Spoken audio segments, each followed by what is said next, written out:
Bismillahirrahmanirrahim. Alhamdulillahi rabbil alamin. Wassalatu wassalamu ala habibina wa habibi ilahil alamin Abil Qasim al-Mustafa Muhammad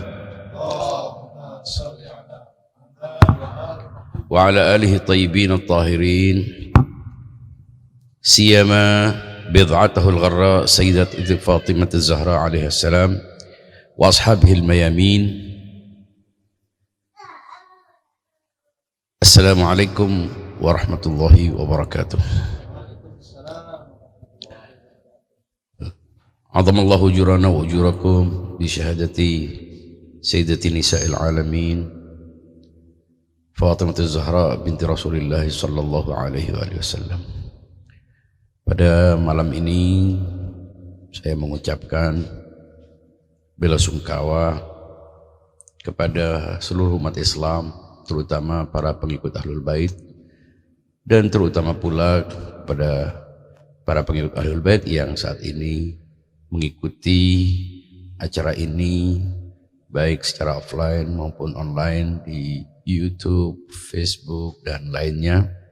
Semoga kita semuanya mendapatkan syafaat Rasulullah Sallallahu Alaihi Wasallam bersama keluarganya, terutama putri tercintanya Fatimah az-Zahra alaiha salatu wassalam. Bagaimanapun juga kita harus menjadi bagian dari peristiwa duka ini, dan kita semuanya patut untuk menjadikan hari-hari Fatimiyah sebagai hari evaluasi, hari introspeksi, hari di mana kita perlu memperbaharui ikrar kecintaan dan kepatuhan kita kepada Rasulullah Sallallahu Alaihi Wasallam dan keluarganya. Ikhwan dan akhwat sekalian, bapak-bapak, ibu-ibu yang dirahmati Allah, kalau kita mengenal Rasulullah Sallallahu Alaihi Wasallam dengan baik, mengenal sejarahnya, mengenal perjuangannya, mengenal pengorbanannya, dan umat Islam semua bersepakat untuk mengagungkan kelahirannya, bahkan sebagian memperingati wafatnya atau haulnya. Tapi itu kadang tidak tercermin dalam perhatian umat Islam kepada Sayyidah Fatimah az-Zahra, putri Rasulullah Sallallahu Alaihi Wasallam, yang Rasulullah Sallallahu Alaihi Wasallam sendiri menghormatinya sebagai pemimpin para wanita dan menyayanginya sebagai seorang putri. Jadi kita perlu melihat persoalan ini dengan jernih supaya kita tidak hanya melihat posisi Sayyidah Fatimah az-Zahra hanya sebagai putri Nabi. Tentu karena kita menghormati Rasulullah, mengagungkan Rasulullah, mencintai Rasulullah, ingin mendapatkan syafaat Rasulullah, maka kita harus mencintai semua yang dicintai oleh Rasulullah dan membenci semua yang dibenci oleh Rasulullah Sallallahu Alaihi Wasallam. Itu karena kecintaan kita kepada Rasulullah. Tapi jangan lupa, kita juga perlu mencintai Fatimah az-Zahra bukan hanya sebagai putri Rasulullah, tapi dia sebagai pemimpin perempuan. Kita ini dalam banyak narasi-narasi agama itu terkesan seolah-olah warnanya itu laki, cenderung maskulin kalau kita dengarkan ceramah-ceramah, majelis taklim. Tapi kita seolah-olah tidak pernah mendapatkan penjelasan tentang kedudukan perempuan dalam agama ini. Seolah-olah semuanya itu laki yang diperintahkan untuk dihormati, semuanya itu seolah-olah laki, dan yang diperintahkan untuk menghormati adalah perempuan. Seolah-olah perempuan itu posisinya salah. Bahkan banyak riwayat-riwayat teks-teks agama yang memposisikan seolah perempuan itu sudah kodratnya salah, sudah kodratnya rendah, dan seterusnya. Itu semuanya menunjukkan bahwa ini semuanya bersumber dari ketidaksadaran kita tentang mengapa Rasulullah Sallallahu Alaihi Wasallam meletakkan posisi Fatimah az-Zahra. Disebutkan dalam banyak riwayat kalau perempuan Datang saja Nabi menghormati. Bangkit dan menunjukkan penghormatan. Bagaimana dengan Rasulullah Shallallahu Alaihi Wasallam? Dulu di zaman jahiliyah perempuan sedemikian direndahkan, seolah setengah manusia, dan narasi-narasi itu pun sampai sekarang masih kita temukan dalam ceramah-ceramah yang seolah merendahkan posisi perempuan. Perempuan dilihat hanya sebagai subordinat, pelengkap. Seolah-olah dia bukan bagian dari rencana Allah Subhanahu wa taala menciptakan manusia. Padahal Allah Subhanahu wa taala sudah menegaskan, inna khalaqnakum min dzakarin wa untha. Aku ciptakan manusia itu dari pasangan laki dan perempuan dalam posisi yang setara sebagai makhluk, di mana siapapun berpeluang, laki maupun perempuan, barang siapa berbuat baik dari laki dan perempuan, Allah SWT telah menegaskan itu. Dan banyak riwayat, semuanya menjelaskan betapa kedudukan perempuan itu penting. Pada zaman jahiliyah perempuan dianggap sebagai sesuatu yang tidak penting, dianggap pelengkap, dianggap aksesoris, dianggap benda, dianggap komoditas, dianggap alat, dianggap sarana. Ia bukan sebagai subjek manusia sebagaimana ditegaskan dalam ajaran agama. Tapi sayangnya dalam narasi-narasi Islam itu juga tidak terlihat. Mengapa? Karena umat Islam seolah-olah hanya punya tokoh-tokoh, panutan-panutan, teladan-teladan yang hanya kaum laki. Disinilah kita merasa perlu memahami mengapa Rasulullah Shallallahu Alaihi Wasallam melihat Sayyidah Fatimah Zahra itu tidak hanya sebagai putrinya yang sempurna. Dia adalah seorang putri, dia adalah potret sempurna seorang putri, seorang anak perempuan. Supaya kaum perempuan punya contoh, punya parameter, punya ukuran, punya tolok ukur bagaimana mengukur kesempurnaan seorang perempuan sebagai putri, sebagai gadis, sebagai kedua orang tua. Maka dari itu keistimewaan dia apa? Dia adalah wanita sempurna, perempuan sempurna, dilahirkan oleh manusia sempurna. Kita tahu betapa kemuliaan wanita itu ya terletak pada kedudukan kemuliaan Fatimah Zahra. Kalau para panganut agama seperti agama Kristiani, mereka punya perempuan, kedudukan perempuan begitu mulia, bahkan diposisikan sebagai Roh Kudus, manusia suci yang dalam Islam pun diagungkan, Sayyidah Maryam. Tapi dalam Islam kita juga mengenal betapa Fatimah Zahra itu mewakili Rasulullah Sallallahu Alaihi Wasallam yang sempurna dalam bentuknya yang wanita. Maka sempurnanya Islam dihadirkan dalam sebuah contoh jamaliyah dan jalaliyah. Kalau Ali bin Abi Thalib, Al-Imam Amirul Mukminin Ali bin Abi Thalib adalah contoh teladan manifestasi dari Rasulullah dalam bentuknya yang gagah, yang gentle, yang rasional secara sempurna. Maka Fatimah Zahra mewakili bentuk kewanitaan yang sempurna. Rasulullah adalah contoh manusia sempurna. Di dalamnya adalah semua kesempurnaan laki dan perempuan. Dan Imam Ali bersama Fatimah Zahra adalah dua contoh yang menggambarkan bahwa kesempurnaan laki dan perempuan tidak ditentukan oleh bentuknya, tapi oleh jiwanya. Dan jiwa tidak berkelamin. Jiwa tidak berkelamin. Jiwa adalah napas Tuhan. Jiwa adalah roh Tuhan yang dihembuskan pada manusia. Ia tidak diciptakan, ia dihembuskan. Dan itu berlaku bagi siapapun dalam bentuk raga yang berbeda, yaitu laki dan perempuan secara ragawi. Tapi ia sebagai jiwa, ia satu. Jiwa tidak terbagi. Jiwa simple. Jiwa itu halus, di mana setiap orang berpeluang. Ya ayyatuhan nafsul mutmainnah. Di situ tidak lagi disebut laki maupun perempuan.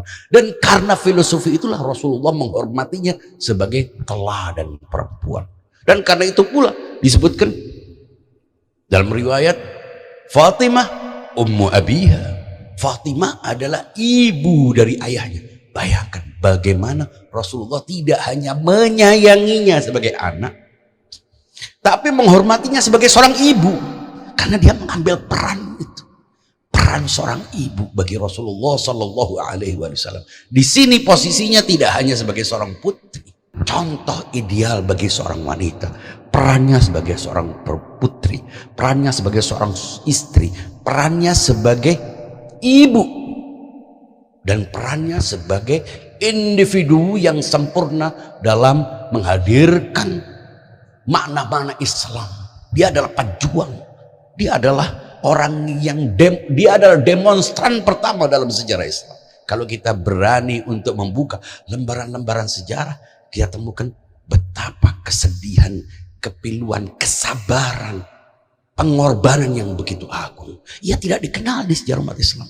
Kalaupun orang mengenal nama Fatimah begitu saja.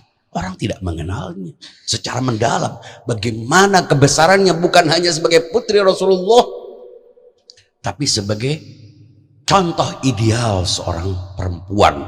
Maka dari itu ya disebut Sayyidatun Nisa'il Alamin. Dia adalah pemimpin semua perempuan yang hadir di bumi ini, di dunia ini. Karena disitulah makna kesempurnaan. Dan kesempurnaan itu harus melalui apa yang telah dilakukan sejak kecil. Dalam pertempuran kita tidak pernah dengar peran perempuan dalam pertempuran. Tahukah kita, dia adalah perawat, dia adalah orang yang memberikan suplai dalam perjuangan, menjadikan air, membalut luka para pejuang. Dia tidak hanya itu, dia tampil ketika memang hak harus dimunculkan, ketika memang kebenaran harus disuarakan sesuai dengan kodratnya sebagai seorang perempuan, maka dia pun menarasikannya. Tahukah kita, khutbah yang paling abadi, yang memuat narasi begitu dahsyat, memuat hikmah-hikmah mulia adalah khutbah yang terkenal, khutbah Fadakiyah. Disitulah kita bisa mendengarkan betapa pandangannya tentang imamah, tentang takwa, tentang sholat, tentang rukun-rukun agama ditegakkan. Yang tanpa itu disebutkan mengikuti kami adalah keamanan, selamat dari kesesatan. Tapi kita tidak banyak mendengar tentang itu. Kita tidak mendapatkan banyak informasi tentang itu. Kenapa? Karena kita tidak benar-benar memahami bahwa Fatimah Zahra bukan hanya seorang wanita yang dicintai oleh seorang ayah yang sempurna, tapi dia memang dihadirkan. Dia adalah, kelahirannya adalah keputusan Allah untuk menghadirkan imam-imam. Para wanita tidak punya imam, tapi para wanita punya ibu yang melahirkan imam-imam. Karena itu melukai wanita, memberikan perlakuan-perlakuan negatif terhadap wanita, mencederai, melecehkan, mencampakkannya, berarti berurusan dengan wanita yang kita peringati syahadahnya di malam ini. Kita perlu memperbaharui bagaimana Ali bin Abi Thalib sebagai suami ideal memperlakukan istrinya dengan baik. Tentu kita tidak bisa menuntut seseorang suami harus menjadi baik, kalau kita juga tidak menuntut istri juga harus bertingkah sebagai baik. Karena itu dua-dua di malam ini, selain kita mempelajari sejarahnya, dan itu narasinya banyak kita dengarkan, tapi yang lebih penting dari itu, menghadirkan sejarah itu dalam kehidupan kita, agar kita tidak berjarak dengannya, agar Sayyidah Fatimah Zahra bukan hanya sebuah peristiwa sejarah yang telah berlalu, namun hadir bukan hanya sebagai sosok, tapi sistem nilai, tapi muncul sebagai sebuah paradigma yang kita hadirkan. Maka dari itu kita perlu memahami Fatimah Zahra dari dua aspek. Sebagai sosok yang hadir dalam sejarah, yang kita peringati kelahirannya, kita ratapi syahadah dan wafatnya, tapi juga sebagai sistem nilai yang berlaku sepanjang masa. Dan itu harus dicerap bagi kita semuanya. Dan itulah makna penghormatan kita kepada Rasulullah, dan itulah makna penghormatan kita kepada Islam yang tidak hanya berwarna laki. Karena Allah Subhanahu wa taala juga memiliki dua sifat yang mencerminkan makna itu. Mencerminkan kelembutan, mencerminkan kegagahan, mencerminkan pesona, juga menampilkan kemurkaan dalam perlawanan terhadap kezaliman. Ada cinta, ada benci, ada berani, ada malu, Itu semuanya menunjukkan betapa spektrum agama yang suci, agama yang memang direncanakan sebagai way of life oleh Rasulullah. Meskipun dalam perjalanan sejarah, para tiran, para penguasa, para pemburu harta, para penguasa, pemburu kekuasaan menciptakan deviasi, menciptakan penyimpangan dalam segala macam cara. Tapi Allah telah berjanji dengan semua rekayasa itu, kebenaran tetap akan benderang. Ia lebih benderang dari matahari di siang hari. Sedemikian terangnya sehingga tidak punya alasan siapapun untuk tidak mengenalnya, untuk tidak memahaminya, untuk tidak mendengarkan apa yang telah ia sampaikan, untuk tidak mengambil hikmah dari perjuangan-perjuangannya. Kita tidak ingin berbicara tentang kisah-kisah konflik yang justru akan membuat kita berjarak dengan sesama umat Islam, dan itu tidak baik. Itu bertentangan dengan seruan pemimpin tertinggi yang paling punya otoritas di tengah umat Islam, terutama Ahlul Bait. Tapi bukan berarti kita menutup diri terhadap perjuangannya, bukan berarti kita melupakan apa deritanya, bukan untuk dihadirkan sebagai narasi yang membenci kelompok lain yang memiliki cara pandang yang berbeda, tapi sebagai bahan untuk introspeksi bahwa wanita tidak hanya di dapur, bahwa wanita tidak hanya menjadi pelengkap, tapi dia berpeluang untuk berada di garis terdepan, bersaing dengan kaum laki. Ia hadir tidak hanya sebagai seorang anak, tidak hadir hanya sebagai seorang istri, tidak hadir hanya sebagai seorang ibu, tapi hadir sebagai pejuang. Nah, justru dalam peringatan ini, para ibu, para pengikut Ahlul Bait jangan mengambil posisi di belakang. Ia harus mengambil posisi di mana Fatimah Zahra tidak hanya menjadi seorang anak, istri, ibu, tapi salah satu partisipan dalam arena perjuangan ini. Jangan sampai alasan karena posisi istri, posisi di rumah, akhirnya justru perjuangan ini tidak ada. Sayyidatul Fatimah Zahra adalah demonstran, orang yang meledakkan kemarahan demi Allah, orang yang membela keadilan, orang yang berani untuk menyuarakan kebenaran dengan segala resikonya. Inilah yang harus kita ambil pelajaran dari peringatan syahadah Sayyidatun Nisa'il Alamin, Sayyidatuna Fatimah Zahra alaiha salatu wassalam. Jadi selain kita membaca narasinya, tapi kita juga harus mengambil hikmah, mengambil pelajarannya, agar tidak berlalu hanya sebagai seremoni, tapi hadir sebagai momentum untuk melakukan recharging, untuk memperbarui ikrar, untuk melakukan introspeksi. Sudahkah kita mengambil bagian itu? Sudahkah kita punya peduli terhadap itu? Sudahkah kita sadar bahwa jalan kebenaran ini terjal penuh liku-liku, bahwa di sini ada resiko, mulai dari resiko yang paling kecil. Tidak akan kita akan mendapatkan resiko sebesar yang diterima oleh Fatimah Zahra, karena justru disitulah keagungannya. Tapi bukan berarti kita berhenti, bukan berarti kita mencari nyaman, mencari aman, mencari enak. Fatimah Zahra tidak mencari. Buat apa kita peringati, buat apa kita kagumi, kalau bukan karena perjuangannya, pengorbanannya. Orang dikagumi bukan karena kenyamanannya, orang dikagumi, kekaguman yang punya makna, bukan ketenaran, bukan ketampanan, bukan kecantikan, bukan kekayaan, bukan kekuasaan, tapi sejauh mana pengorbanannya, sebesar apa dia menjaga jarak dengan kenyamanan. Dan itulah yang menjadi trofi kemuliaan dan keistimewaannya. Semoga kita punya kesempatan untuk mendidik anak-anak kita, terutama perempuan-perempuan, dijaga kemuliaannya, menjaga rasa malunya. Tidak saja berbicara tentang Fatimah Zahra sebagai sebuah narasi yang di-share, tapi juga dia punya rasa malu itu. Dia menjaga harga dirinya, karena dia bagaimanapun juga adalah salah satu pengikut Fatimah Zahra. Tidak sebagaimana perempuan-perempuan lainnya yang kebingungan mencari idola, kebingungan teriak-teriak melihat artis. Kita sudah melampaui itu, selesai dengan hiruk pikuk materialisme, kapitalisme, visualisme.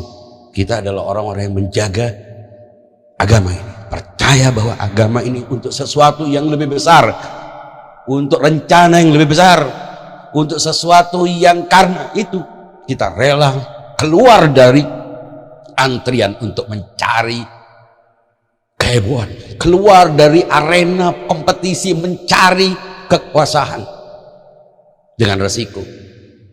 Dan itulah yang kita kagumi dari Fatimah Zahra, melahirkan para imam yang menjadi contoh bahwa Rasulullah tidak gagal, bahwa agama ini memang akan berada di garisnya sesuai dengan keinginan Allah. Kalau kita mendengar Fatimatun bid'atun minni, Fatimah adalah bagian dariku, man adza faqad adzani, barang siapa menyakitinya berarti menyakitiku. Wa man ahabbaha faqad ahabbani, dan barang siapa mencintainya berarti mencintaiku. Apakah kita akan menyakiti Sayyidah Fatimah Zahra? Kita tidak hidup bersamanya. Jangan kita kira riwayat ini, ucapan ini untuk mereka yang pernah hidup, pernah bermasalah, pernah mengganggu. Ya, itu sudah pasti. Tapi bukan berarti kita tidak bisa menyakiti. Walaupun kita tidak bermaksud menyakitinya, tapi kita bisa menyakitinya. Saat yang kita agungkan adalah orang yang derajatnya ribuan mil dari Sayyidah Fatimah Zahra. Buat apa mengutip-ngutip? Malu mengutip Fatimah Zahra, atau nggak enak jaga perasaan orang? Emangnya kita melukai orang? Nggak perlu malu. Kalau hanya kehilangan receh-receh, tidak apa-apa. Bahwa kita semuanya berhak untuk membuat dunia ini harum dengan namanya. Jangan kita mengagumi orang-orang yang rendah, lebih rendah jauh daripada Fatimah Zahra. Ya, sejarah sudah berlaku zalim terhadap Fatimah Zahra. Jangan kita juga ikut zalim. Apalagi malu, seolah-olah ini aib, seolah-olah ini noda. Mari kita besarkan ajaran agama ini. Kita tunjukkan bahwa agama ini bukan hanya milik satu jenis kelamin, tapi untuk semua manusia. Dan Fatimah Zahra adalah ibu para imam. Para laki punya banyak imam, tapi sadar, para imam yang kita muliakan itu lahir dari wanita yang kita peringati kesahidannya di malam ini. Mari berikrar untuk menghormati, mengagungkan perempuan, karena Fatimah Zahra. Menyakiti mereka berarti menyakiti Fatimah Zahra. Man adzah, barang siapa menyakitinya, artinya menyakiti wanita, berarti bermasalah dengan Fatimah Zahra, karena kita tidak berurusan, tidak hidup bersama dia. Wa man ahabba, barang siapa mencintainya. Bagaimana mencintai istri orang kan Sayyidah Fatimah?